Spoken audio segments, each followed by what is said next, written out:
झारखंड के राजनीतिक घरानों में मानी जाने वाली महतो परिवार की बहू विनीता सिंह ने अपने आवास पर प्रेस वार्ता कर अपने और अपने परिवार की जान माल की सुरक्षा को लेकर धनबाद के वरिष्ठ पुलिस अधीक्षक से गुहार लगाई। वहीं उन्होंने धनबाद एसएसपी को आवेदन पत्र भी लिखा है। पत्र में उन्होंने लिखा है कि कुछ असामाजिक तत्व और दूर के रिश्तेदार उनकी ससुर स्वर्गीय राजकिशोर महतो की करोड़ों रुपए मूल्य की संपत्ति पर अवैध कब्जा करने की साजिश रच रहे हैं। विनीता सिंह ने बताया कि उनके ससुर स्वर्गीय राजकिशोर महतो झारखंड राज्य के एक सम्मानित राजनीतिक और सामाजिक नेता थे। उन्होंने अपने पिता स्वर्गीय विनोद बिहारी महतो की राजनीतिक विरासत को आगे बढ़ाते हुए गिरिडीह से सांसद चुने गए और बाद में वर्ष 2014 में आजसू पार्टी से टुंडी विधानसभा क्षेत्र से विधायक बने। उन्होंने जनता की सेवा करते हुए अपनी एक अलग पहचान बनाई, परंतु 3 दिसंबर 2020 को कोविड संक्रमण के कारण उनका निधन हो गया।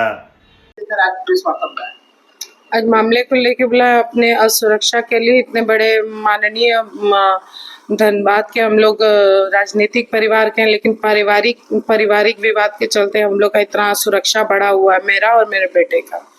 तो इसी वजह से आज ये प्रेस कॉन्फ्रेंस बुलाया कि आप लोग के माध्यम से हमारे माननीय प्रधानमंत्री जी को मैं बोलना चाहती हूँ कि पहले उन्होंने पत्र के माध्यम से मेरी बहुत सहायता की है।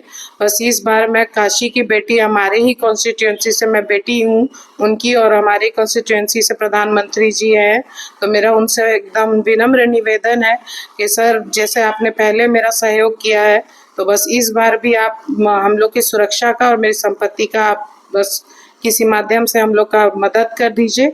और हम लोग बहुत ही असुरक्षा महसूस करते हैं और नाम लेने में भी डरते हैं कि कौन कौन लोग हैं इसमें। ये नाम लेने में भी डरते हैं कि हम लोग को इस तरह का भय का माहौल है। एक जरा सा भी हम लोग आजीविका के लिए प्रयास करते हैं तो उसमें भी बाधा करने लगते हैं लोग।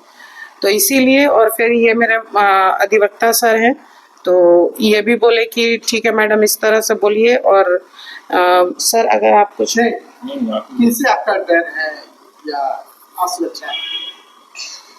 असुरक्षा डर, सबसे पहला डर तो है कि मेरे जो सबसे छोटे देवर जी हैं वो अभी सिविल हम लोग के लोअर कोर्ट में अधिवक्ता भी हैं।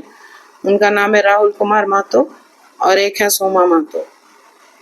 इन दो लोग परेशान किया जाता है हर माध्यम से। जैसे प्रशासन में चले जाते हैं, पुलिस के माध्यम से वहाँ झूठ बोलते हैं, झूठे केस करते हैं, और फिर उसके बाद पुलिस आती रहती है। मेरे घर में कम से कम हर 2 महीने 1 महीने में 2 बार पुलिस तो आ ही जाती है। इस तरह से मानसिक और झूठे केस मेरे ऊपर तो लग रहा है कि 10, 12, 15 मेरे और मेरे बेटे के ऊपर झूठे केस कर दे।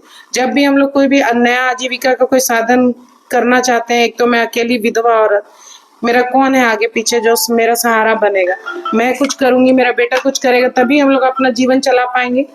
तो वो भी उसमें ही इस तरह के, और मानसिक तनाव इतना ज्यादा होता है। और बाहर हम लोग जाते हैं, मेरा स्टाफ जाता है, तो वहां भी उन लोग का पीछा करते हैं, अलग अलग तरह से बातचीत करते हैं। तो इस तरह का भय का वातावरण में हम लोग यहाँ पर रहना, हम लोग बताइए प्रेस वार्ता किसने बुलाया गया? मैडम के द्वारा ये प्रेस वार्ता इसलिए बुलाया गया है क्योंकि इनके साथ पिछले कुछ दिनों से इनके ऊपर धनबाद थाने में और कई जगह इनकी झूठा आरोप लगाया गया था, जिससे ये खुद एक महिला है और काफ़ी विचलित थी। तो इन्होंने हमसे संपर्क किया, तो मैंने इनको ये रास्ता बताया कि आप एक राजनीतिक परिवार से और धनबाद से बिलोंग करते हैं और आपके परिवार का धनबाद और झारखंड के लिए बहुत देन है, आपको हड़बड़ाने की बात नहीं है। आप अपनी सुरक्षा का गुहार जो है वो आप लगाइए। तो उसी संबंध में ये प्रेस वार्ता आपके माध्यम से, कि जिससे इनका बात जन जन के तक पहुंचे, इसलिए उन्होंने ये प्रेस वार्ता का बुलावा उन्होंने किया है। इन पर आरोप लग रहा है वो भी एक अधिवक्ता है जी, तो कितना मुश्किल होगा? देखिए, मैं तो ये चाहता हूँ, क्योंकि जो अधिवक्ता साहब है और ये कोई पारिवारिक बात है, कोई ऐसा बात नहीं है कि वो भी इनके वो भाभी लगती है और उनके देवर है। तो भाभी और देवर का मैटर है, वो एक परिवार के रूप में अगर ये लोग अपने मामलों को सलटाएं तो वो दोनों के लिए अच्छा रहेगा। क्योंकि मैं खुद ही एक अधिवक्ता हूँ, तो मैं समझ सकता हूँ कि इनके लिए तो काफ़ी ज़्यादा मुश्किल हो जाएगा। प्रशासन और न्यायालय का रास्ता काफ़ी लंबा होता है, और राहुल जी जो है एक समझदार व्यक्ति है, वो अपने भाभी को जितना मदद कर सकते हैं अगर करे तो बहुत अच्छा रहेगा उनके लिए और इनके लिए।